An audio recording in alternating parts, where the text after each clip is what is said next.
नमस्कार मित्रों, नमो नमः। मित्रों, मैं हूं मुकेश दीवान और मित्रों संस्कृत में आप लोगों के लिए आज मैं लाया हूं नवीनो उपागम। नवीनो उपागम क्या होता है? संस्कृत शिक्षण में नवीनो उपागम क्या होता है, यही आज हम यहां जानने के लिए तैयार हैं। तो चलिए मित्रों, नवीनो उपागम को देखने के लिए एक बार सारे के सारे ध्यान से देखना कि मैंने आपको क्या पढ़ाया, क्योंकि मित्रों बात छोटी हो या बड़ी बस इससे फर्क नहीं पड़ता, जीतना सबका हक है इससे फर्क नहीं पड़ता, मंजिल कब मिलेगी मुझे ये सोचना है मुझको, चाहे आज मिले चाहे कल, जीतना है मुझको। तो मित्रों अब सभी को जिताने के लिए मैं आ गया हूं फिर से। तो आइए मित्रों, आज की क्लास में हम देखेंगे कि नवीनोपागम क्या होता है। यहां पर हम सबसे पहले देखें नवीन और उपागम। मित्रों नवीनोपागम क्या होता है, छोटा सा शब्दों में मैं समझाऊंगा। नवीन का मतलब होता है नूतन, नूतन मतलब नया, नया, ठीक। और उपागम का अर्थ होता है तरीका, तरीका अर्थात विधि। वो कौन सी विधि है जो आज के समय में बालक को समझाने के लिए, हम अध्यापकों के लिए सबसे ज्यादा सहायक हो। क्लियर हो गया? सबसे ज्यादा सहायक हो। तो इसके लिए भी हमारे जितने मनोवैज्ञानिक हैं, जो कि शिक्षा शास्त्र पढ़ने वाले लोग हैं, पढ़ाने वाले लोग हैं, उन्होंने संस्कृत की कुछ नवीनोपागम बनाए। आइए मित्रों उसी को देखने के लिए हम आगे की ओर बढ़ते हैं। तो दीजिए, ये रहा नवीनोपागम में सबसे पहले आता है सूक्ष्म शिक्षण। सूक्ष्म शिक्षण, सूक्ष्म शिक्षण, सूक्ष्म शिक्षण। क्या किया मैंने? पता है मैंने क्या किया इस समय? मैंने आप लोगों को देखा, अपनी आंखों से आपको जीतते देखा। चलिए उसी जीत के लिए हम यहां चल रहे हैं। तो मित्रों ऐसी स्थिति में यहां पर आता है सूक्ष्म शिक्षण, जिसे कहा माइक्रो टीचिंग। माइक्रो यदि मैं ये बात करूं, यदि संस्कृत में बात करता तो सूक्ष्म का अर्थ होता है सूत्र। जी हां, सूत्र हमेशा ही छोटा होता है। तो मैं संस्कृत में शिक्षण, सूक्ष्म शिक्षण उसी आधार पर सिखाऊंगा। सूत्र छोटा होता है तो ये जो शिक्षण है ये भी छोटा ही होता है।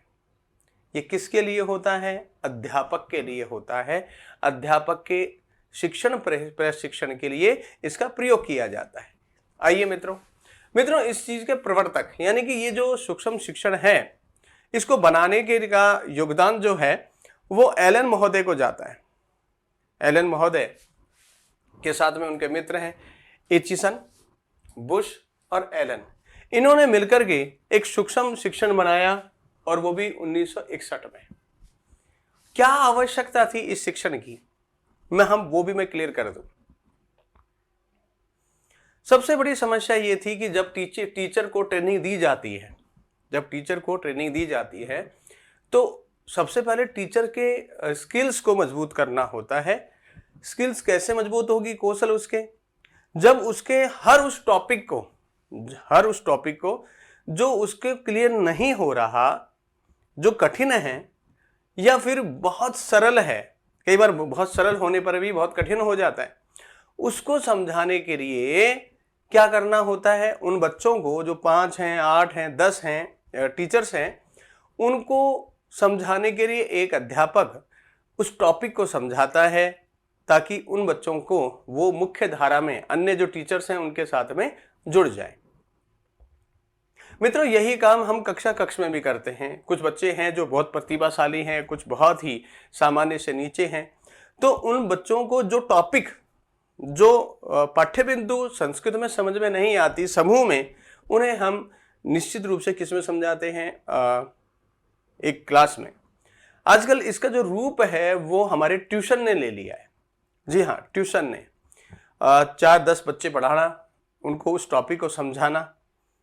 तो मित्रों सूक्ष्म शिक्षण क्या है इस पर मैं बात करूं तो मित्रों ये ध्यान रखना होगा कि एचिसन, बुश और एलन ये सारे के सारे 1961 में इन्होंने सूक्ष्म शिक्षण बनाया। एलन महोदय ने एक बुक भी लिखी इस पर, micro teaching. Micro teaching. Bharat में सूक्ष्म शिक्षण का जो प्रयोग करने वाला है डीडी तिवारी। जी हाँ, डीडी तिवारी जी ने 1967 में इसका प्रारंभ कर दिया था, बिल्कुल कर दिया था साहब। कहा ऐसी स्थिति में सर्वप्रथम सूक्ष्म शिक्षण का राष्ट्रीय प्रायोजना का निर्माण भारत में कब हुआ था? 1978। याद कीजिएगा, हमारा जो है बहुत सारी पार्टियां भी इस समय बनी थी। जी हाँ, भारत में बहुत सारी पार्टियां भी इस समय राजनीतिक बनी थी और उसी समय इंदौर विश्वविद्यालय में इसका राष्ट्रीय परियोजना शुरू भी की गई थी। मित्रों, आपको हर चीज को ध्यान रखना होगा क्योंकि एग्जामिनर कहीं से भी पूछ सकता है। मेरा काम है हर हालत में आपको जिताना। मित्रों, क्या है सूक्ष्म शिक्षण, इसे समझ लो। एग्जामिनर कई बार पूछ लेता है सूक्ष्म शिक्षण क्या है, तो साफ शब्दों में बता देना, यह शिक्षक प्रशिक्षण की एक विधि है। जी हाँ, स्कूल में कक्षा में कैसे इसका प्रयोग करेंगे ये मैं बताऊंगा आपको। लेकिन यदि आपसे कोई पूछे, एग्जामिनर पूछ रहा है कि सूक्ष्म शिक्षण क्या है, तो आपको उत्तर देना है कि सूक्ष्म शिक्षण शिक्षक प्रशिक्षण की एक विधि है। भाई समझ में आई? यह प्रयोगशाला विधि भी कहलाती है। अब यह प्रयोगशाला क्या होता है? कई बार आता है दिमाग में, प्रयोगशाला क्या? मित्रों, सूक्ष्म शिक्षण में एग्जामिनर जो टीचर होता है वो निश्चित रूप से कुछ बच्चों पर एक प्रयोग करता है। जो टॉपिक नहीं आ रहा था, कठिन था या बहुत सरल था, उसके लिए वो प्रयोग करता है। और टीचर जो प्रयोग करता है वो भी प्रयोगशाला में ही काउंट होता है। प्रयोगशाला का मतलब अधिकांश हम ये सोचते हैं कि जैसे साइंस वाले प्रयोगशाला रखते हैं वैसे ही टीचिंग में भी होता है। बिल्कुल होता है मित्रों। आजकल तो भाषा विज्ञान का बहुत बड़ा योगदान है और ऐसी स्थिति में कंप्यूटर पे विशेष रूप से काम किया जाता है, प्रयोगशाला में उसे समझाया जाता है। तो ऐसी स्थिति में सूक्ष्म शिक्षण का सर्वाधिक प्रयोग शिक्षण प्रशिक्षण पे होता है। अब होता क्या है, इस विधि में जब प्रशिक्षण करवा रहे हो, यदि टीचर को करवा रहे हो तब भी, और कक्षा में किसी टॉपिक को समझा रहे हो 5 से 10 बच्चों को, तब भी क्या होता है? सूक्ष्म शिक्षण। तो मित्रों यहां ध्यान रखिएगा, यहां मैं यदि टीचिंग ट्रेनर हूं, यदि मैं टीचर्स का, तो मुझे 5 से 10 बच्चे ही रखने होंगे क्योंकि इतने ही बच्चों को समझाया जा सकता है, क्योंकि व्यक्तिगत भी मुझे उन पर ध्यान रखना होगा। कक्षा में भी यदि कुछ बालक किसी टॉपिक को समझ नहीं पा रहे हैं तो उन बालकों के लिए आपको एक्स्ट्रा टाइम देना होगा। और यहाँ बच्चों का समय कितने बच्चे रख सकते हो? 5 से 10। अध्यापक की संख्या, ऐसा समय कितना रख सकते हो? 10 मिनट्स। 10 मिनट से ज्यादा नहीं होता, क्योंकि उनका कोई जो टॉपिक है वो इतना ही है कि 10 मिनट में उसको सॉल्व किया जा सके। सूक्ष्म शिक्षण किसके लिए है वो भी समझ लेना। भावी एवं कार्यरत अध्यापकों की रचना और व्याकरण शिक्षण संबंधी कौशलों का विकास करने में सर्वश्रेष्ठ साधन है। ध्यान रखिएगा, सबसे ज्यादा बालकों को या शिक्षक अध्यापक को, दोनों को ही सबसे ज्यादा दिक्कत कहां आती है? या तो कुछ नया लिखने में या फिर व्याकरण के कोई नियमों को समझने में बहुत बड़ी दिक्कत आती है। और उन नियमों को समझाने के लिए उन 5 से 10 बच्चों को इस शिक्षण में रखा जाता है। अब हमारा जो एनसीईआरटी है उसने सूक्ष्म शिक्षण को समझ का प्रयोग जो करना है वो कैसे बताया है, किसे आप प्रयोग कैसे करेंगे? तो मित्रों ध्यान रखो, छात्रों संख्या कितनी रखेंगे हम? 5 से 10। और यहां पर टीचर कितना होता है? एक टीचर होता है। यानी मैं कह सकता हूं उसको, यदि मैं प्रशिक्षण में करवा रहा हूं तो वहां पर छात्र अध्यापक एक रहेगा और पर्यवेक्षण करता यानी कि जो ट्रेनर है यानी टीचर है आपकी ट्रेनिंग करवाने वाला, वो भी एक ही रहेगा। क्लियर हो गया?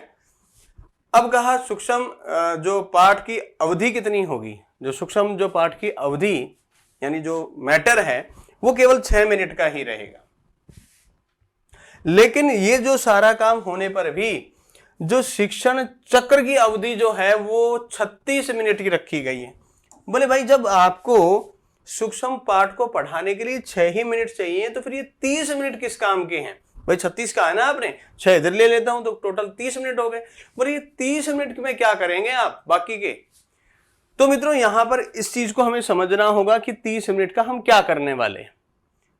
भैया यहां पर जो स्टूडेंट हैं, यहां पर आप 5 से 10 हो गए, प्रशिक्षक कितना हो गया? 1।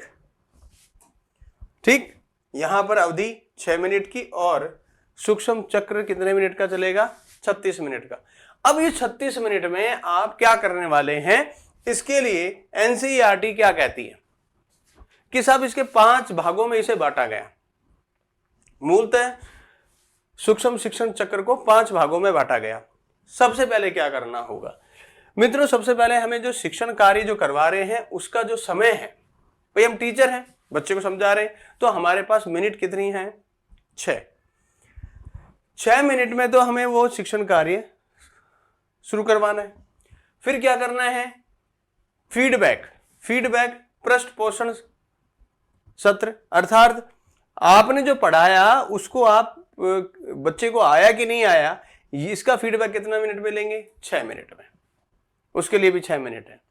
जब ये ले लिया आपने, फिर आप क्या करेंगे? पाठ योजना शुरू करेंगे। कहा साहब पुनः पाठ योजना का क्या मतलब? पाठ योजना तो शुरू ही नहीं हुई। तो मित्रों याद रखिएगा, पाठ योजना शिक्षण कार्य से भी पहले शुरू हो जाती है, इसलिए मैंने चक्र नीचे बनाया है, चिंता ना करें।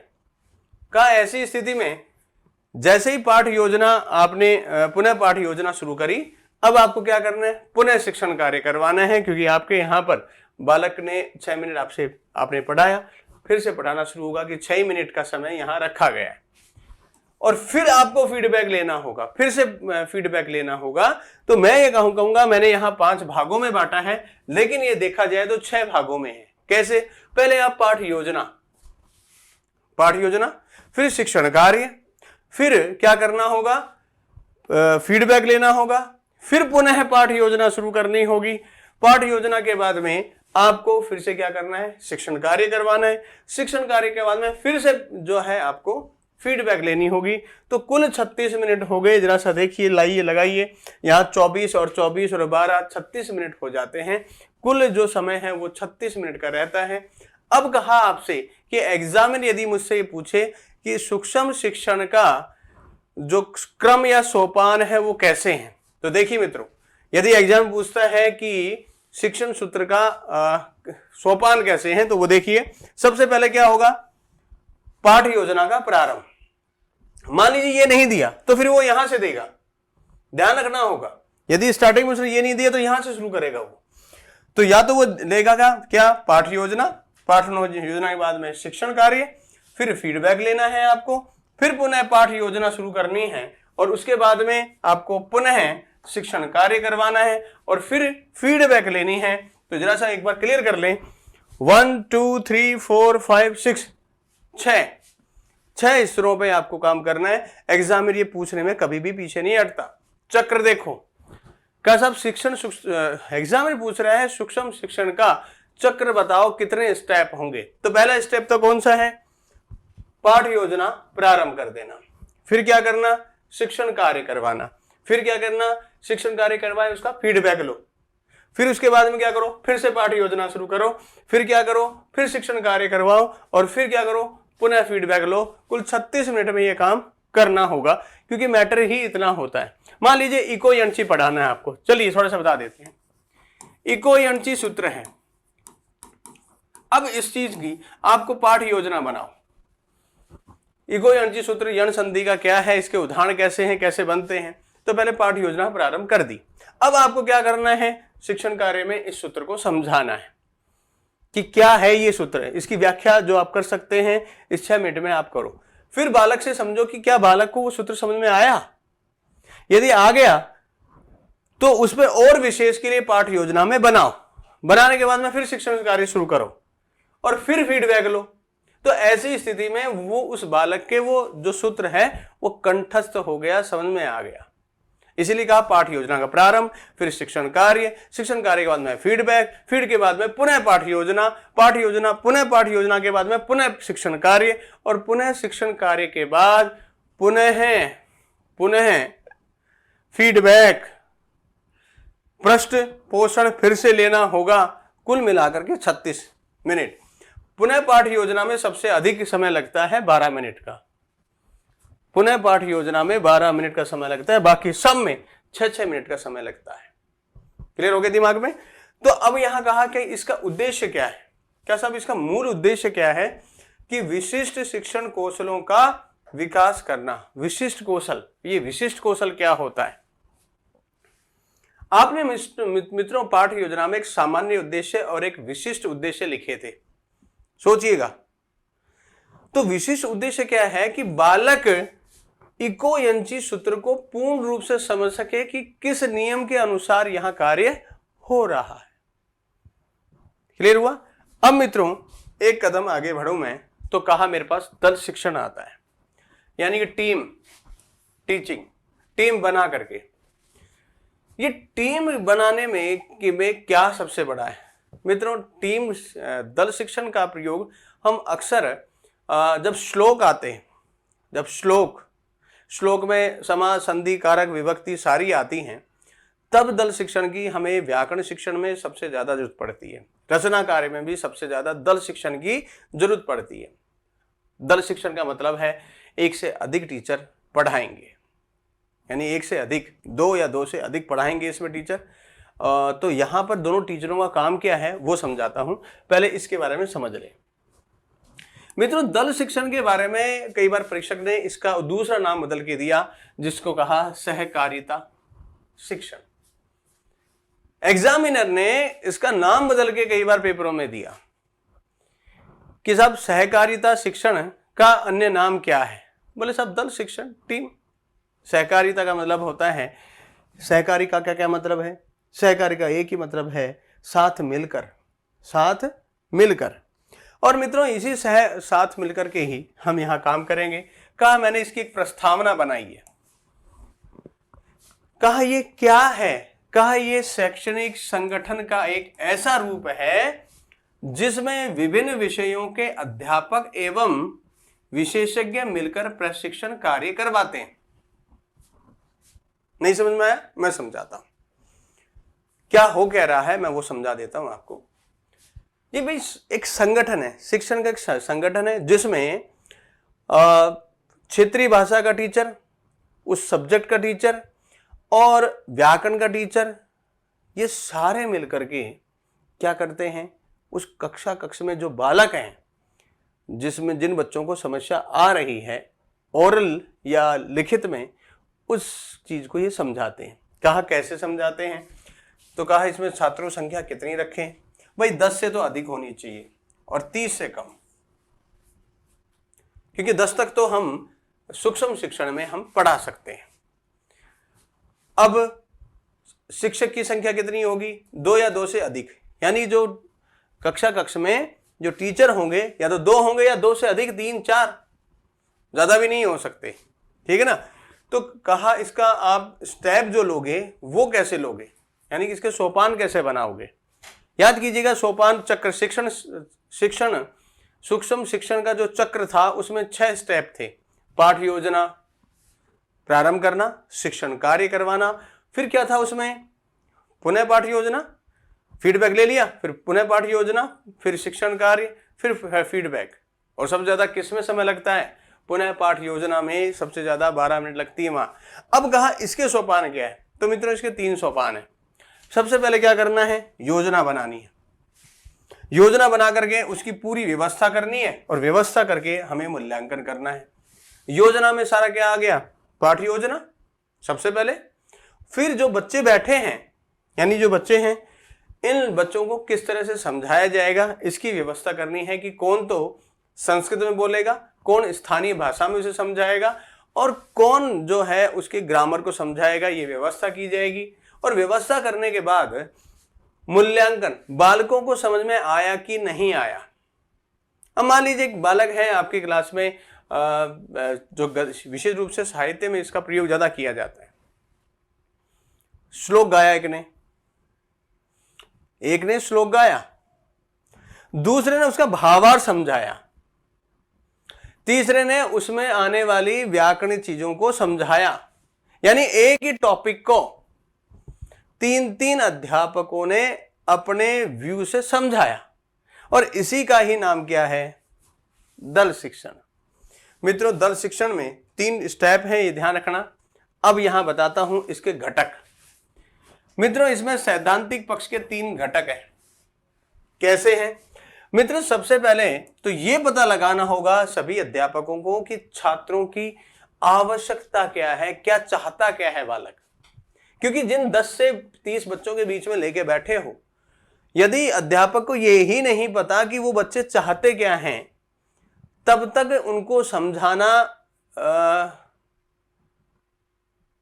भैंस के आगे बीन बजाना है।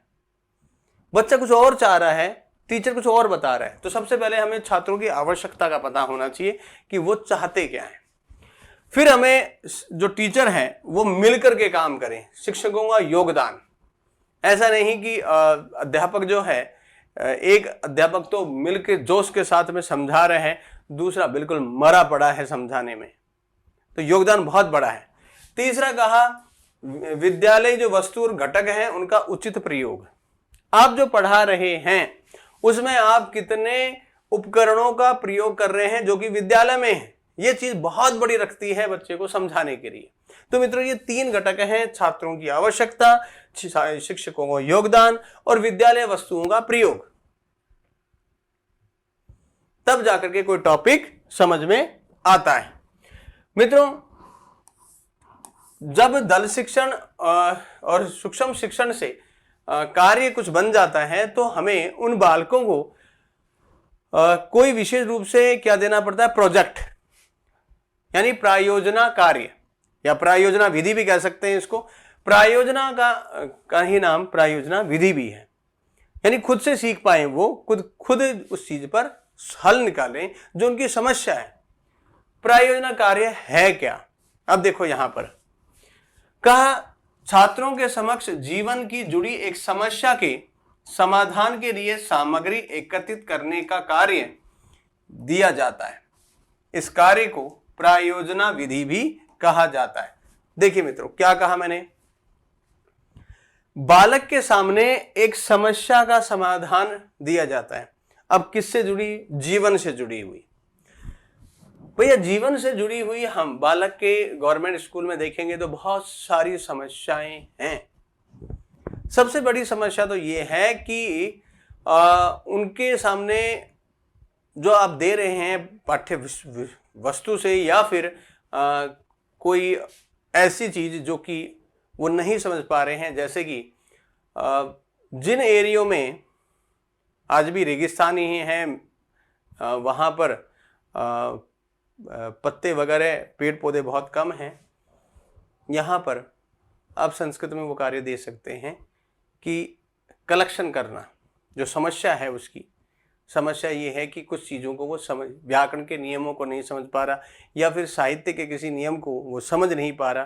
तो यहाँ पर एक प्रोजेक्ट बनाया जाता है, और ये एक समस्या किसको दी जाती है? बालक को ही दी जाती है। और उसके लिए क्या किया जाता है? उस समस्या के लिए सारे जो समाधान के जो सामग्री है वो अध्यापक के निर्देश में वो छात्र इकट्ठे करते हैं। ठीक, और इसी को क्या कहा जाता है? प्रायोजना विधि। मित्रों, इस प्रायोजना विधि के प्रवर्तक और सह प्रवर्तक कौन है? विचारधारा का श्रेय प्रोजेक्ट में, या यूं कहें कि स्टार्टिंग करने वाला कौन था प्रायोजना का? तो जॉन डीवी महोदय थे, जिन्होंने शिक्षा जगत में इसको लेके आए। लेकिन इसका विकास और निर्माण आगे किसने किया? किलपैट्रिक ने। किलपैट्रिक ने इसके सिद्धांतों के लिए माने जाते हैं। तो ये ध्यान रखना होगा, एग्जामिनर पूछे विचारधारा का श्रेय किसे है? जॉन डीवी को। लेकिन निर्माण और विकास का कार्य किसके हाथ में है आगे बढ़ाने का? किलपैट्रिक का। ये हर बार प्रश्न पूछ लिए जाते हैं इस प्रकार के, तो ये आपको ध्यान रखने हैं। मित्रों, इसके बाद में मेरे पास आता है अगला कि इस प्रायोजना विधि के स्टेप कितने हैं। स्टेप मतलब साफ सोपान स्टेप कितने हैं? तो पहला है, सबसे पहले बालक के सामने परिस्थिति का निर्माण आपको करना होगा। परिस्थिति का निर्माण करने के बाद चयन करना होगा उसके लिए और उसके उद्देश्य निर्धारण करने होंगे कि ये जो समस्या आपने खड़ी करी है, जो हमें बताई है, इसके उद्देश्य क्या है, इससे प्राप्ति क्या होगी। फिर कार्यक्रम बनाना होगा। जी हाँ, कार्यक्रम बनाओ कि कैसे शुरू करना है। फिर उसमें व्यवहारिक रूप का योगदान दिया होगा कि हर व्यक्ति उस चीज पर काम कैसे करे। और फिर हमें उस प्रोजेक्ट का मूल्यांकन करना होगा। ये बीएड वालों और बीएसटीसी वालों के लिए बहुत शानदार प्रोग्राम होता है हमेशा। का इसका मुख्य उद्देश्य क्या है? दायित्व की भावना, उत्तरदायित्व की भावना का विकास किया जाता है प्रायोजना विधि से। प्रोजेक्ट मेथड, प्रायोजना कार्य, इसका मुख्य उद्देश्य है बालकों में उत्तरदायित्व की भावना का विकास करना। मित्रों, जब बच्चे में उत्तरदायित्व की भावना का विकास होता है तो हम एक और विधि का प्रयोग करते हैं। जब प्रायोजना विधि में बालक कुछ कार्यों को समझ नहीं पाता तब हम उसके समस्या समाधान विधि का भी प्रयोग करते हैं उस बालक के साथ। आइए बालक पे जब समस्या समाधान का प्रयोग करेंगे तो प्रश्न है, क्या है ये समस्या समाधान? क्या है समस्या समाधान? उपागम एक मनोवैज्ञानिक विधि है। समस्या समाधान, हाँ, समाधान जहां है वहां मनोवैज्ञानिक होगी क्योंकि वहां उसका इलाज मिल गया। कहा इस विधि में समस्या पाठ्य पुस्तक से संबंधित होती है। यह ध्यान रखना होगा, जो आपकी पाठ्य वस्तु है, पढ़ाने योग्य वस्तु है, उसी से ही संबंधित होगी। इस विधि में छात्रों को करके सीखने के अवसर उपलब्ध होते हैं। इस विधि में क्या क्या होते हैं? इस विधि में छात्रों को स्वयं करने का मौका मिलता है। यानी एक बार फिर से, जैसे प्रायोजना विधि में बालक स्वयं एक जो करता है कार्य, इसमें भी समस्या का समाधान बालक खुद ही खोजता है। कहा इस विधि में छात्रों के सामने एक समस्या रखी जाती है जिसका समाधान छात्रों को पाठ्य पुस्तक से निकालना होता है। यानी कि किताब में ही खोज के निकालना है उस शब्द का मीनिंग, या फिर उस पाठ का अर्थ किताब से ही खोज के निकालना है। और ऐसी समस्या का समाधान पाठ्य पुस्तक से ही होता है। का इसके जनक कौन थे? समस्या समाधान विधि के जनक कौन है? जॉर्ज पालिया। जॉर्ज पालिया इस समस्या समाधान विधि के जनक कहे जाते हैं। मित्रों, ये थोड़ा सा ध्यान रखना होगा कहाँ क्या बता रहा हूं। दल शिक्षण, सूक्ष्म शिक्षण क्या था, दल शिक्षण क्या है, प्रायोजना कार्य क्या है, और समस्या समाधान में भी बालक को करके ही सीखने में मिलता है। यहाँ समस्या रखी जो जाती है वो पाठ्य पुस्तक से रखी जाती है और इलाज भी कहाँ निकालना होता है बालक को? पाठ्य पुस्तक से ही। तो मित्रों, यहाँ पर जनक के बाद में समस्या समाधान विधि के सोपान की बात आती है कि हम इसके स्टेप कैसे बालक को समझाएं। मित्रों, सोपान में मुख्यतः यानी कि मूलतः तो 4 ही होते हैं, लेकिन मुख्यतः 7 होते हैं। ये मूलतः और मुख्यतः का क्या प्रॉब्लम है?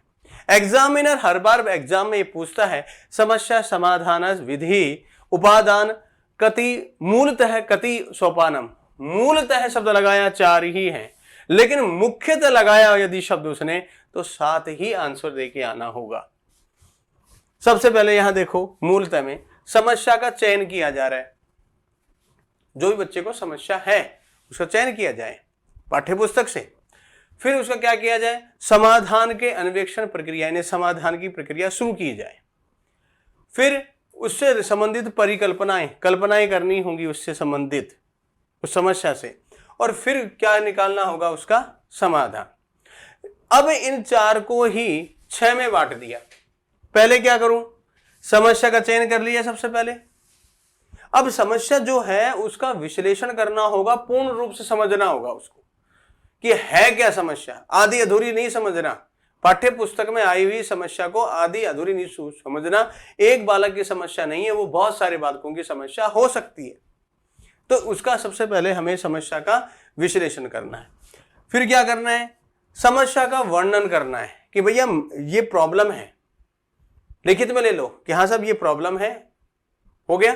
अब कहा उसके कारणों को जानना है कि साहब बच्चे को इस टॉपिक पर, जो भी टॉपिक आप पढ़ा रहे हैं, उसमें कारण क्या है।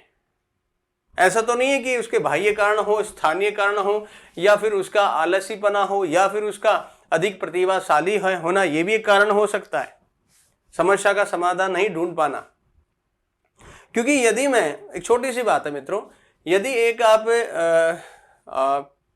एक प्रतिभाशाली बालक से पूछें कि यदि एक चीनी जो है 1 किलो 40 रुपए की आ रही है, तो बताइए 20 किलो चीनी में 10% की छूट दे दी जाए तो कितने रुपए की आएगी। तो मेरे हिसाब से वो 2 मिनट में बता देगा, क्योंकि वो प्रतिभाशाली है। लेकिन यदि उसे यह पूछा जाए कि इस समय वर्तमान में साबुन की क्या रेट चल रही है, तो मेरे हिसाब से वो नहीं बता सकता। क्यों? क्योंकि व्यवहारिकता, एक्चुअल में क्या है, वो प्रतिभाशाली हम अच्छी जानते हैं कि व्यवहारिक नहीं होते ना, सृजनात्मक ही बालक व्यवहारिक होता है। अध्यापक सृजनात्मक है, बहुत व्यवहारिक होता है। प्रतिभाशाली बालक की एक समस्या होती है, वह अकेला रहना पसंद करता है, सबके साथ नहीं घुलता। और मूर्ख व्यक्ति का भी यही प्रॉब्लम है, वो भी अकेला ही रहता है, यानी इन दोनों में एक ही है। लेकिन जो टीचर होता है वो मूर्ख और विद्वान दोनों को पढ़ाता है। तो ऐसी स्थिति में समस्या का स्टेप रखना होगा, अवगत करना होगा। फिर कहा उसके वैकल्पिक समाधान विकसित करने होंगे कि यदि ये समाधान नहीं है तो इससे होगा। यानी कि आपने यदि संस्कृत पढ़ा रहे हैं और यदि संस्कृत में उसे समझ में नहीं आ रहा, तो उसे स्थानीय भाषा में समझाओ, समस्या को समाधान करो, ताकि उसको वो चीज समझ में आए जो आप पढ़ा रहे हैं। फिर कहा समाधान निकाल लिया आपने। समाधान जब निकाल लिया तो उससे जो परिणाम आए उसका भी आकलन करना होगा। 7 स्टेप, मूलतः 4 स्टेप, मूलतः 4 है और यहां 7 है। मित्रों, समाधान विधि में जो उपागम है, यानी कि विधियां हैं और उद्देश्य हैं, वो भी क्लियर हो जानी चाहिए। मित्रों, समस्या समाधान विधि के उपागम यानी विधियां, किस किस विधि का आप प्रयोग कर सकते हैं। नंबर 1, आगमन विधि का, आगमन उपागम, निगमन उपागम, निगमन विधि का, विश्लेषण विधि, विश्लेषण विधि का, और संश्लेषण विधि, संश्लेषण विधि का। यानी ये चारों के चारों विधियां आपको समस्या समाधान में प्रयोग करना है। 4 ही है। उद्देश्य क्या है? याद रखिएगा, परियोजना कार्य का उद्देश्य था उत्तरदायित्व की भावना का विकास करना। लेकिन मित्रों, समस्या समाधान विधि का है आत्मनिर्णय लेना, यानी कि स्वयं निर्णय ले पाए। इस कौशल और मौलिक चिंतन का हमें विकास करना होगा। आत्मनिर्णय लेना और कुशल और मौलिक चिंतन का हमें विकास करना होगा उस बालक में। आप अध्यापक हैं, आपको ये करवाना होगा और आप करवा सकते हैं क्योंकि आपने ट्रेनिंग ली है। तो एग्जाम में जब आपसे पूछे तो आप उसको आंसर दे दीजिएगा, 1 वर्ड में आंसर, क्योंकि 4 ऑप्शन होंगे। वहां ऑप्शन में ये लिखा मिलेगा कि साहब सोचिएगा, 2 ऑप्शन में फंस जाएंगे आप। और 2 ऑप्शन में कहां फंसेंगे कि बालक के उत्तरदायित्व की भावना का विकास करना या बालक के आत्मनिर्णय का विकास करना। तो उत्तरदायित्व का विकास प्रायोजना कार्य में, विधि में, और आत्मनिर्णय का कहां करूं मैं? आत्मनिर्णय का मुझे समस्या समाधान में इसका मुख्य उद्देश्य होगा। हो गया क्लियर? अब चलता हूं मैं आगे की ओर। का सब आपने अभी मैंने पढ़ाया, क्या पढ़ाया था? आगमन, निगमन, ठीक, विश्लेषण, संश्लेषण। तो मित्रों, आगमन उपागम क्या होता है अब वो जानेंगे। आगमन उपागम क्या होता है नवीन उपागमों में। मित्रों, नवीन उपागमों में आगमन की जब बात आती है तो हिल्दा तबा का नाम आता है। जी हाँ, हिल्दा तबा शिक्षण प्रतिमान के नाम से आगमन उपागम फेमस है।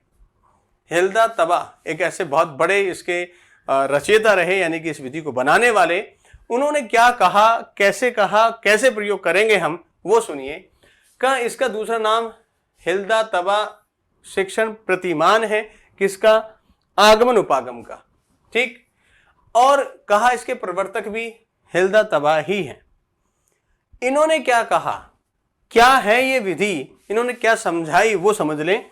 इन्होंने कहा इस चीज में कि यह उपागम का, इस उपागम का विकास अध्यापक के लिए होता है, टीचर के लिए होता है। जी हाँ, क्यों भाई, टीचर के लिए क्यों, बालक के लिए क्यों नहीं हो सकता?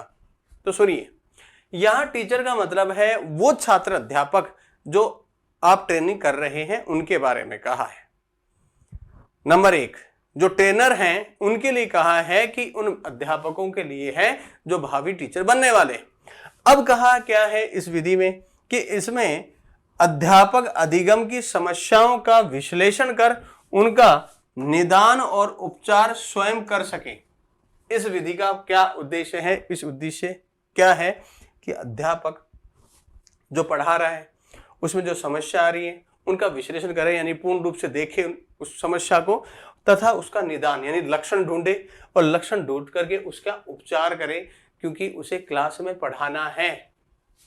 उसे तो बहुत कुछ याद है, अध्यापक को बहुत कुछ याद होता है, लेकिन जिस बच्चे को पढ़ा रहे हो वो नहीं समझ पा रहा। और नहीं समझ पा रहा क्यों? क्योंकि उसका लेवल, जो दिमाग का लेवल है वो लो है, आपका लेवल बहुत ज्यादा है। तो अध्यापक के लिए ये चीज बनाई गई। इस उपागम का प्रयोग संस्कृत में व्याकरण शिक्षण में किया जाता है। कहा कैसे? अरे मित्रों, आगमन विधि है क्या? आगमन विधि में क्या किया जाता है? मैं हमेशा देवालय शब्द क्यों रखता हूं? क्योंकि स्कूल जो होता है वो एक देवालय ही होता है। जी हां, क्योंकि वहां टीचर एक देव होता है, गुरुदेव। देव किसको कहा? देव गुरु को कहा। तो यहां पर जो देवालय है ये एक उदाहरण रख दिया, ये उदाहरण है, ठीक है। अब उदाहरण को कैसे समझाना है? पहले उदाहरण रख दिया, फिर आपने इसकी प्रक्रिया में, अब यहां समझाता हूं कि यहां पर ये राइट है कि ये राइट है। देखिए मित्रों, यहां दो बना दिए मैंने, एक देव धन आलय है और एक देव धन आलयः, विसर्ग और है। कहा अब बालक के लिए तो दोनों ही सेम लग रहे हैं, क्योंकि संधि विच्छेद आराम से हो गई है। संधि विच्छेद देखें कि प्रक्रिया देखें। मित्रों, यहां पर विसर्ग है कि नहीं है? इस विसर्ग को समझाने का कार्य के लिए ही आगमन विधि का प्रयोग होता है कि भैया उदाहरण दिया है, अब इसको समझाना शुरू कर। का सब ये राइट है, बच्चे को समझाना होगा। फिर जाकर के हमें क्या करना होगा? धीरे धीरे बहुत सारे उदाहरण दे करके फिर नियम की ओर चलना होगा, फिर नियम की ओर चलना होगा। अर्थात इस विधि में, यानी इस उपागम में उदाहरण से नियम की ओर शिक्षण सूत्र का प्रयोग होगा। नियम से सूत्र की ओर का प्रयोग, यानी उदाहरण से नियम की ओर का हम यहां पर प्रयोग करेंगे। हम यहां पर सरल से कठिन की ओर प्रयोग नहीं कर सकते, शिक्षण सूत्र में यहां प्रयोग नहीं होगा, यह ध्यान रखना। हां, हम यहां स्थूल से सूक्ष्म की ओर शिक्षण सूत्र का प्रयोग कर सकते हैं, क्योंकि उदाहरण क्या है? एक स्थूल है, बड़ा है, और जो इसका नियम है वो बहुत छोटा होता है। तो यहां पर इन्होंने बहुत अच्छे से समझाया कि उसकी समस्या क्या है बालक की, बालक की समस्या ये है कि वो संधि विच्छेद करना तो समझ गया, लेकिन प्रॉब्लम है कि वो लास्ट में लगी हुई विसर्ग को नहीं समझ रहा। इसके लिए वो अध्यापक स्वयं ही उसका निर्णय करता है, उसका निदान निकालता है और फिर आगे की ओर बढ़ता है। ये किसने कहा? हिल्दा तबा ने का। इसकी विशेषता क्या है मित्रों? इसकी विशेषता ये है, ज्यादा आगे चले गए, पीछे ले लूं। का इसकी विशेषता ये है कि यह पहले तथ्यों और सूचनाओं का संग्रहण करता है।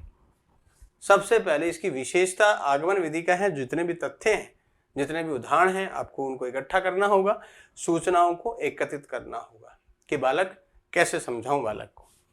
कहा इसका 3 शिक्षण चक्र है। पहले क्या करूं? संप्रत्यय का निर्माण, यानी जो समस्या है उसका समाधान का निर्माण करूं मैं पहले। फिर आंकड़ों की मैं व्याख्या करना, जो आपने बार बार समस्या बालक के आ रही है उसका आंकड़े की व्याख्या करना है। और फिर सिद्धांतों का, यानी नियमों का प्रयोग करना है। 3 चक्र है, ध्यान रखना, भूल मत जाइयो, एग्जामिनर पूछने पहले नहीं भूलेगा कि आगमन उपागम के कितने शिक्षण चक्र हैं। भाई साहब 3 है। प्रत्यय का निर्माण करना, आंकड़ों की व्याख्या करना और सिद्धांतों का प्रयोग करना। आगमन उपागम के 3 कौशल पर निर्भर करता है। ये आगमन उपागम 3 कौशलों पर, वो टीचिंग कौशल नहीं। ये देखो यहां पर व्याख्या करना, उपकल्पना करना और पहचान करना, 3 पर निर्भर करता है। क्या? उपागम, आगमन उपागम 3 कौशलों पर निर्भर करता है। ये ध्यान रखना होगा। व्याख्या, उपकल्पना और पहचान। क्लियर हो गया? का इसके सोपान कितने हैं? आगमन उपागम के 7 सोपान है। कितने? 7 सोपान है। नंबर 1, सबसे पहले उद्देश्य। भाई अब आप सोपान पाठ योजना बना रहे हैं, उद्देश्य सबसे पहले। उद्देश्य में आपको क्या रखना है? केंद्र बिंदु। इसे केंद्र बिंदु भी कहा जाता है कि उद्देश्य क्या प्राप्ति करनी है। फिर आपने संरचना करी, अर्थात आप प्रस्तुत कर रहे हैं किसी चीज को, तो संरचना को ही प्रस्तुतिकरण कहा जाएगा। फिर कहा आपने सामाजिक प्रणाली का प्रयोग, यानी बालक कैसे समझेगा, इसका प्रयोग करेंगे। फिर संभरण व्यवस्था अर्थात जिस व्यवस्था से आप उस बालक को इस विधि को समझा सके उसका। फिर आप क्या करेंगे? शाम पट पे कार्य करेंगे। टीचर बोर्ड पे लिखेगा। बोर्ड पे लिखने के बाद में बालक का मूल्यांकन होगा कि वह उस चीज को कर भी पा रहा है कि नहीं, और फिर उसका उपयोग समझाया जाएगा कि भैया ये है इसका उपयोग। 7 यहां एक नोट लगा दिया मैंने, जो अक्सर है बच्चों का कहना होता है कि सर ने जहां नोट लगाया है उस साल वो आएगा।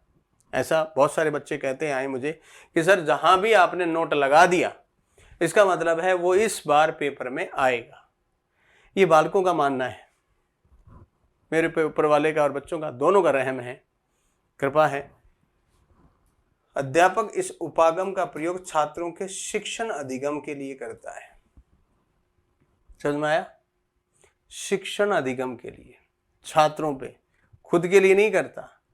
उद्देश्य, केंद्र बिंदु, फिर संरचना, प्रस्तुतिकरण, फिर क्या कर रहा है वो क्लियर करो, सामाजिक प्रणाली, फिर संभरण व्यवस्था, फिर शाम पट पे कार्य, शाम पट के कार्य के बाद में मूल्यांकन, और मूल्यांकन के बाद में उपयोगिता यहां दिखाता है। इस उपागम के बाद हमें एक कदम आगे बढ़ना होगा। ह्यूरिस्टिक विधि, ध्यान रखना बड़ी खास है ये ह्यूरिस्टिक विधि। ये ह्यूरिस्टिक विधि क्या होती है? मित्रों, इस विधि के प्रवर्तक जो है आर्मस्ट्रांग थे, लेकिन H.E. आर्मस्ट्रांग है, थोड़ा सा ध्यान रखिएगा। H.E. हाँ ध्यान रखिएगा, H.E. लगा दीजिएगा, क्योंकि आर्मस्ट्रांग के बारे में आर्मस्ट्रांग तो याद हो जाता है, लेकिन एग्जामिनर ये वाले में गड़बड़ कर देता है। S.E. H.E. P.E. ये लगा देता है, तो ध्यान रखिएगा H.E.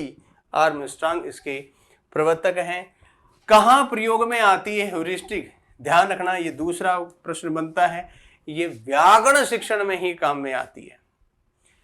अब कहा ये विधि क्या है, इससे पहले मैं यहां एक नोट समझा दूं। कहा यह विधि ह्यूरिस्टिक विधि के को अनुसरण करती है। किसको? हरबटीय। ये ह्यूरिस्टिक विधि हरबटीय को करती है। हरबटीय में 5 ही सोपान थे। पहला सोपान वहां क्या था? प्रस्तावना। दूसरा क्या था वहां पर? प्रस्तुतिकरण। तीसरा क्या था? तुलना। चौथा सामान्यीकरण, और 5वां प्रयोग। तो यानी कि इस विधि में भी 5 सोपान होंगे, लेकिन अनुसरण तो करती है ह्यूरिस्टिक विधि का। लेकिन अब ये जानना है कि ये विधि करती क्या है। कहा यह विधि छात्र व्याकरण से संबंधित समस्या का समाधान अन्वेषक के रूप में स्वयं ही करता है। ध्यान रख लीजिएगा, ह्यूरिस्टिक विधि क्या होती है? इसमें जो व्याकरण में बालक को जो समस्या आ रही है उसका समाधान अध्यापक नहीं करता, छात्र स्वयं करता है, लेकिन अन्वेषक के रूप में। बालक उस व्याकरण के संबंधी समस्या का समाधान खुद ही ढूंढता है। इस विधि में अध्यापक किसके रूप में होता है? बहुत बढ़िया प्रश्न पूछता है हर बार एग्जामिनर कि किस विधि में अध्यापक निरीक्षक की भूमिका निभाता है। भैया वो ह्यूरिस्टिक विधि में निभाता है। क्यों? क्योंकि समस्या का समाधान स्वयं बालक कर रहा है। किस शिक्षण में? व्याकरण शिक्षण में। कहा इसके सोपान लीजिएगा, इसके सोपान ह्यूरिस्टिक विधि के जो सोपान हैं वो हर्बटीय पंचपदी की तरह ही 5 ही हैं, लेकिन कुछ अलग हटके हैं। नमस्या एक, जहां पर पहले समस्या का चयन होगा सबसे पहले, फिर तत्वों का निरीक्षण होगा, यानी घटक जो है उसके उनका निरीक्षण होगा, फिर परिकल्पना होगी, और परिकल्पना के बाद परीक्षण होगा, और परीक्षण के बाद नियमों का निर्धारण होगा। फिर से सोचिएगा, ह्यूरिस्टिक विधि के 5 सोपान कौन कौन से हैं?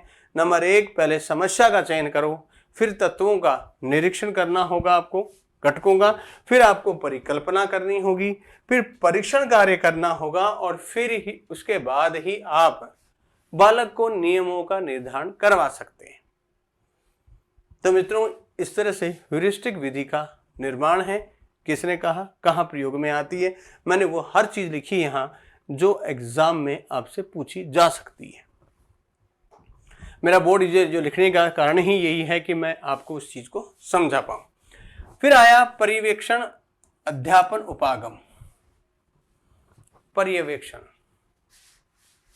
पर्यवेक्षक लगाया जाता है, अर्थात सारी चीजों को समझने वाला, जानने वाला। अब यहां पर अध्यापन यानी पढ़ाने का कार्य कैसे होगा? तो कहा इस विधि का नाम दूसरा है निर्देशित अध्ययन विधि।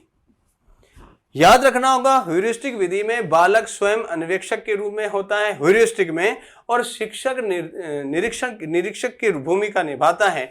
इस विधि में देखते हैं कि क्या करना है। मित्रों, पर्यवेक्षक जो अध्यापन जो कार्य है, इसमें होता क्या है, जो परंपरागत यानी प्राचीन जो विधियां हैं, जो मेथड हैं, उनमें यदि जो कोई त्रुटि आ रही है, दोष आ रहा है, उसको ठीक करने के लिए यहां कार्य होता है। का इस विधि का प्रयोग परंपरागत शिक्षण के दोषों को दूर करने में किया जाता है। परंपरागत का मतलब प्राचीन मेथड। प्राचीन मेथड को दूर करने में यदि कोई समस्या आ रही है, उसके लिए यहां प्रयोग में ये लाया जाएगा। कहा है निर्देशित, कहा है। अब देखो निर्देशित क्या होता है। इस विधि में अध्यापक पथ प्रदर्शक की भूमिका निभाता। ध्यान रखना, किस में पथ प्रदर्शक और किस में निरीक्षक की भूमिका निभा रहा है। निरीक्षक की भूमिका ह्यूरिस्टिक विधि में, जबकि अध्यापक पर्यवेक्षक अध्यापन में केवल पथ प्रदर्शक, बच्चे को राह दिखाने का केवल काम कौन करता है? अध्यापक करता है। तो फिर बालक क्या करता है? आइए मित्रों, छात्र स्वयं समस्याओं का तो चयन करता है, स्वयं ही करता है समस्या क्या है, और उसका समाधान भी बालक स्वयं ही खोजता है। स्वयं ही खोज रहा है भाई। कहा इस विधि का प्रयोग रचना शिक्षण और उपचारात्मक शिक्षण में किया जाता है। रचना कहते हैं कुछ नया लिखना, नया लिखा जाए। उपचार का मतलब होता है जब कोई समस्या है उसका समाधान ढूंढना। कहा इसके सोपान क्या हैं? इसके सोपान 4 हैं। किसके? स्टेप, कैसे सीखोगे? सबसे पहले तो निर्धारण करना होगा कि समस्या क्या है, चयन कर लो। फिर अध्यापक के द्वारा क्या मिलेंगे? निर्देश। उन निर्देशों को फॉलो करते हुए छात्र क्या करेगा? पर्यवेक्षण, यानी कि बालक पूर्ण रूप से उस समस्या का समाधान निकालने की कोशिश करेगा, और उसके बाद ही शाम पट पर कार्य शुरू होगा। शाम पट का कार्य सबसे लास्ट में होगा। कहा आप चाहते क्या हो? बालक से क्या चाहते हो? कि बालक को स्वाध्याय की आदत का विकास करना, बालक खुद स्वयं पढ़ पाए। इस समस्या का, इस उद्देश्य का पूर्ति हो कि बालक किसी चीज को स्वयं पढ़ पाए। पर्यवेक्षण।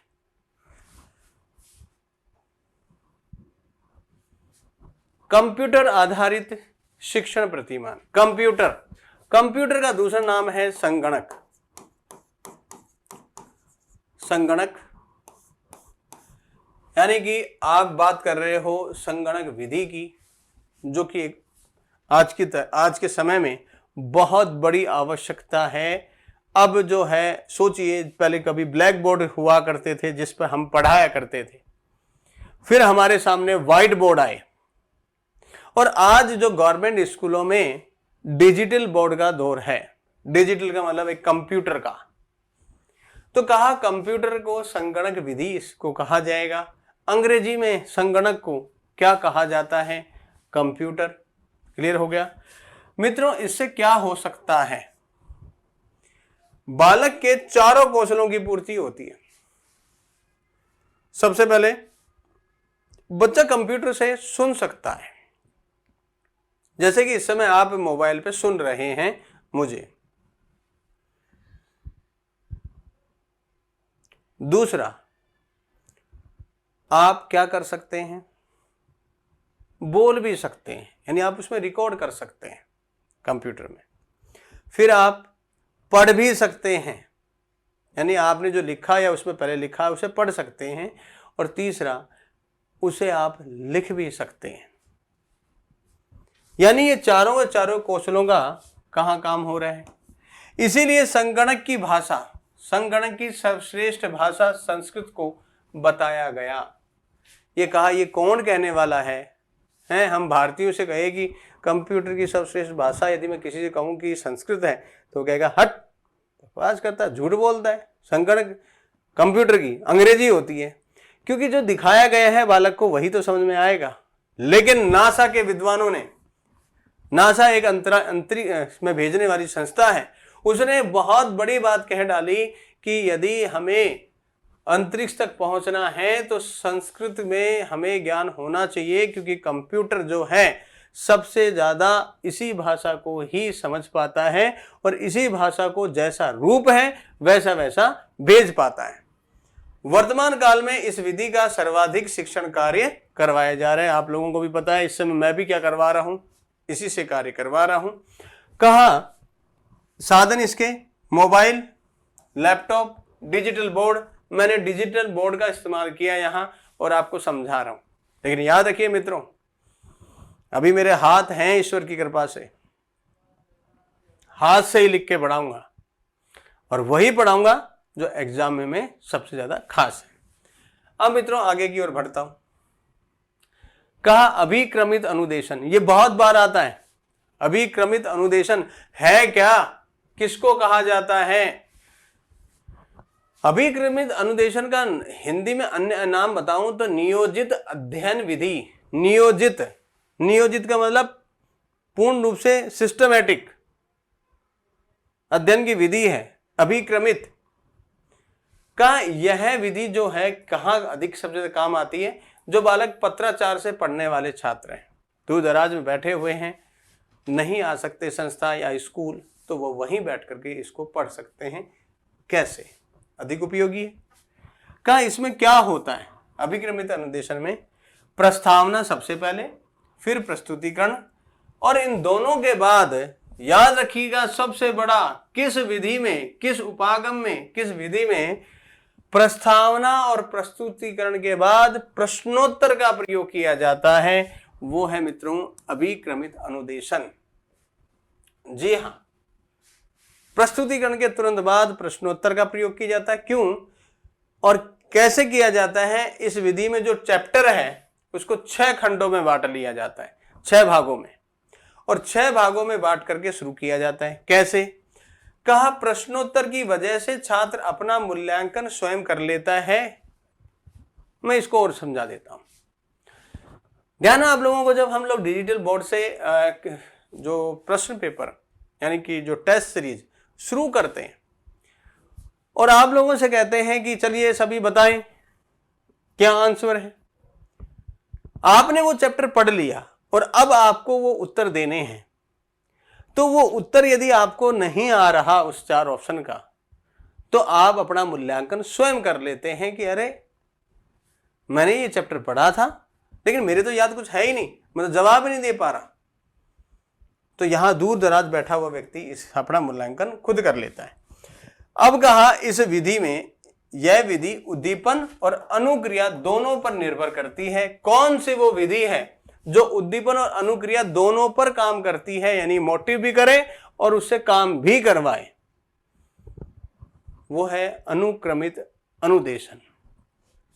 कहा स्किनर ने क्या कहा, हमारे स्किनर महोदय हैं, इस पर क्या कहा कि अभिक्रमित अनुदेशन शिक्षण की कला और अधिगम का विज्ञान है। शिक्षण की कला और अधिगम का विज्ञान, पढ़ाने की कला, पढ़ने का विज्ञान। कौन है? अभिक्रमित अनुदेशन, नियोजित अध्ययन विधि। यदि मैं ये कहूं नियोजित अध्ययन विधि क्या होती है तो अक्सर बच्चे भूल जाएंगे, लेकिन मैंने कहा अभिक्रमित अनुदेशन, अब याद आ गया। तो आपको ये ध्यान रखना होगा किसने क्या कहा इस पर। इसके बाद संग्रंथन उपागम। संग्रंथ सेंटेंस बनाना, संग्रंथन का मतलब होता है सेंटेंस का निर्माण करना, वाक्य का निर्माण करना। इसीलिए इसको संरचनात्मक उपागम भी कहा जाता है। किसे? संग्रंथन उपागम को क्या कहा जाता है? संरचनात्मक उपागम। और वाक्य गठन उपागम, सेंटेंस का निर्माण करना। एक नाम और भी है इसका, संरचनात्मक संप्रत्यय। जी हाँ, ये संप्रत्यय का बड़ा जबरदस्त काम दिया जाता है। अर्थात साफ क्लियर है, संग्रंथन का प्रयोग करें, वाक्य की संरचना करें। वाक्यों की रचना यानी संरचना करना ही संग्रंथन उपागम कहलाता है। वाक्यों की सेंटेंस बनाना का अध्यापक वाक्यों के निर्माण करते समय कर्ता, कर्म, क्रिया, विशेषण, अव्यय, उपसर्ग आदि का ज्ञान बालकों को देता है। सबसे पहले इसमें क्या करना होगा? अध्यापक जो है उसे बालक को कर्ता का, कर्म का, करण का, संप्रदान का यानी कारक का ज्ञान देना होगा। फिर विशेषण का, विशेष्य का, अव्यय का, उपसर्ग का सारा ज्ञान दे दिया। अब बालक से सेंटेंस बनाने के लिए वह कहता है, यानी वाक्य बनाने के लिए कहता है और उसे सिखाता है।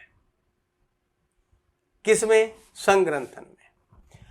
इसकी उपयोगिता सबसे ज्यादा कहाँ है? व्याकरण शिक्षण में है। व्याकरण के नियमों का ज्ञान प्रदान करना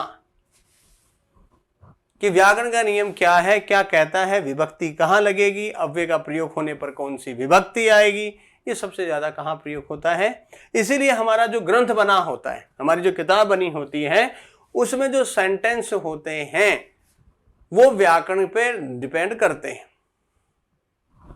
कहा विशेष क्या है भाई? इसमें इस उपागम में शुद्ध उच्चारण हो, श्रवण कौशल और भाषण कौशल पर बल दिया जाता है। ये तो शुद्ध उच्चारण, सुनने का ढंग से सुने ढंग से बालक, और फिर उस पर बोले भी शानदार, तब जाकर के वो वाक्य का प्रयोग हुआ, सेंटेंस बना, तभी जाकर के उसके यहां पर उसे ये समझ में आएगा कि वो समझा क्या है। संग्रंथन। क्रीड़ा विधि। क्रीड़ा विधि का मतलब होता है खेल विधि। खेल खेल में सीखा जाए। प्राथमिक कक्षा की भाई, संस्कृत में तो ये मैं कहूंगा कि इस विधि का प्रयोग हर कक्षा पे होना चाहिए। क्यों? क्योंकि पहले तो ये प्रवर्तक इसके कौन है? Henry Caldwell cook. इनकी एक पुस्तिका आई थी प्ले वे मेथड के नाम से। प्ले वे मेथड के नाम से इनकी बुक है। हेनरी कॉल्डवेल कुक किसके हैं? क्रीड़ा विधि के। मगर ये मित्रों है कौन, क्या है, क्या है ये? अब सुन लो बड़े ढंग से। प्राथमिक कक्षाओं में यदि मैं वर्ण सिखा रहा हूं या फिर पद सिखा रहा हूं, शब्द सिखा रहा हूं, वाक्य सिखा रहा हूं, खेल खेल में अभिनय करवाकर या वाद विवाद करवाकर या अंत्याक्षरी करवाकर या दृश्य श्रव्य साधनों को दिखाकर या फिर पहेलिकाओं को दिखाकर या फिर विचार गोष्ठी करवाकर या भाषण करवाकर या कथा सुनाकर या कविता सुनाकर के मैं यदि शिक्षण कार्य करवा रहा हूं तो यह कार्य मेरा किस विधि में जाएगा? क्रीड़ा विधि में, अर्थात खेल विधि में। संस्कृत में क्रीड़ा कहा जाता है। इसके प्रवर्तक कौन थे? क्रीड़ा विधि के, खेल विधि के प्रवर्तक कौन है? हेनरी कोल्डबेक-कुक। ध्यान रखिएगा, इसे खेल विधि भी कहा आपने। खेल खेल में सीख जाना। क्यों? क्योंकि इसके 3 स्टेप होते हैं। पहला होता है क्रीड़ा, खिलाओ। खिलाने मतलब खाने से नहीं होता है, खेलने से होता है। और खेलते खेलते उन्हें कार्य भी दे दो, और कार्य दे करके जीवन में उस चीज को उतार दो, बालक के जीवन में उसे याद करवा दो। ये 3 स्टेप यहां चलते हैं। कौन कौन सी विधियां मैं इस खेल विधि में यानी क्रीड़ा विधि में प्रयोग कर सकता हूं? मित्रों, मॉन्टेसरी विधि जो कि खुद खेल की विधि पर आधारित है, साहचर्य विधि, यस, डाल्टन विधि, बेसिक शिक्षा, बेनेटाग विधि और किडन गार्डन विधि, ये सारी विधियां किस पर आधारित हैं? क्रीड़ा विधि पे। कई बार एग्जामिनर इनका नाम देकर के इसी के बारे में पूछ लेता है। क्रीड़ा विधि के अंतर्गत आने वाली विधियां हैं, पूछ लिया। मैं भी पूछूंगा, जब आपसे प्रश्न उत्तर करवाऊंगा तब आपसे भी मैं ये पूछूंगा, और पूछूंगा वही जो मैंने पढ़ाया, पूछूंगा वही जो एग्जामिनर देगा। फालतू के प्रश्न मैं भी नहीं पूछता, क्योंकि मैं अध्यापकों को पढ़ा रहा हूं इस समय। कहा निरीक्षण विधि क्या होती है? ये निरीक्षण क्या होती है, इसे मैं ऑब्जर्वेशन विधि अर्थात अवलोकन, अवलोकन को परीक्षण नहीं कहते, निरीक्षण कहते हैं। अवलोकन करो किसी चीज का, ऑब्जर्वेशन। क्या विधि क्या है?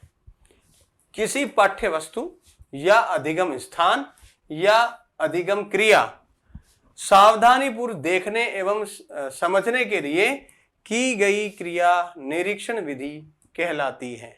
सुनिए क्या कहा मैंने। पाठ्य वस्तु है यानी किताब, पढ़ाने का स्थान विद्यालय, अधिगम क्रिया आप जो पढ़ा रहे हो उसे सावधानी पूर्वक बालक देखे और समझे। इसी क्रिया का नाम ही क्या है? निरीक्षण करना है, ऑब्जर्वेशन। मित्रों, अध्यापक की भूमिका क्या है फिर? अध्यापक छात्रों के लिए केवल क्या है? अध्यापक छात्रों के लिए उत्प्रेरित है, उत्प्रेरक का काम करता है अध्यापक। और छात्र स्वयं ही क्या करता है? अवलोकन के माध्यम से स्वयं ही सीखता है। कहां सीख रहा है? निरीक्षण विधि में। क्या करवाऊं मैं इसके लिए? शैक्षिक भ्रमण करवाओ भाई, घुमाओ उन्हें, घुमाकर अपने पाठ्य की योजना बनाओ, क्षेत्रीय पर्यटन करवाओ, स्थानीय जो जगह है वहां पर घुमाओ। अच्छा, इसका प्रयोग कहां किया जाता है? मित्रों, जो संस्कृत में सांस्कृतिक या भौगोलिक पाठ हैं उन पर किया जाता है इसका सबसे ज्यादा प्रयोग। और सामुदायिक सर्वेक्षण, ये तीनों चीज करवाओ। उद्देश्य क्या है हमारा? क्यों करवाएं? क्यों करवाएं? तो याद रखो, बच्चे के चिंतन का विकास करवाया जाएगा, निर्णय लेने की शक्ति प्रदान करनी होती है। और अवलोकन की शक्ति का विकास किसमें किया जाता है? बालक की निरीक्षण विधि में। निरीक्षण विधि का प्रयोग करके हम बालक को अवलोकन की, ऑब्जर्वेशन करने की आदत डालते हैं। अध्यापक क्या किस भूमिका में होता है? केवल एक उत्प्रेरित करने का, बच्चे को मोटिव करने का एक साधन है। बाकी यहां पर क्या है? इस चीज को छोटे से छोटे ढंग से समझ लो। क्या चाहता क्या है टीचर? हमेशा बालक से क्या चाहता है? एक ही चीज। क्या चाहता है? एक ही चीज चाहता है कि आप क्या समझना चाहते हैं। क्लियर हो गया? मित्रों, निदानात्मक शिक्षण के क्या होता है? निदानात्मक, मित्रों, निदानात्मक शिक्षण होता है जिसका निदान का अर्थ होता है लक्ष्य, लक्षण। और निदान शब्द कहां से आया? चिकित्सा शास्त्र से। कहां से आया? चिकित्सा शास्त्र से। परिभाषा करते हैं निदान की कि सामान्य अध्ययन में आए हुए दोषों की पहचान की प्रक्रिया निदान कहलाती है। सामान्य अध्ययन में आए हुए दोषों की कौन कर रहा है? निदानात्मक। का निदानात्मक परीक्षण क्या होता है? यह एक प्रकार का अचीवमेंट टेस्ट है जिसे समप्राप्ति टेस्ट भी कहते हैं। कहा प्रयोग कैसे करूं इसका? विषय समझाने में छात्रों को आने वाली गुणात्मक और संख्यात्मक कठिनाई का पता करने में प्रयोग किया जाता है निदान का, और छात्रों के वर्गीकरण में भी ये सबसे अधिक उपयोगी है। निदान का मतलब होता है लक्षण, प्रॉब्लम क्या है बालक की, इसको जानने के लिए निदान किया जाता है। और निदान जैसे ही हुआ तो उसके सोपान हमें देखने होंगे निदान के। पहला है विषय क्षेत्र का चयन करना, दूसरा छात्र समूह की पहचान करना, तीसरा है कठिन भाग का अन्वेषण करना, चौथा है समस्या के कारणों को जानना, और पांचवा है अध्यापक सही मार्गदर्शन के लिए तैयार हो जाना। निदानात्मक परीक्षण का उद्देश्य क्या है? बालकों के अधिगम स्तर को पहचान पाता है अध्यापक, और पाठ्य विषयों को समझाने में आ रही कठिनाइयों के ज्ञान को प्राप्त कर पाता है निदानात्मक प्रशिक्षण में, और उसका मित्रों इलाज भी करना होता है। तो अभी बाकी है। कहा यहां पर अधिगम के प्रभावी बनाया जाता है और शिक्षण के संप्रेषणीय सुनिश्चित करना होता है।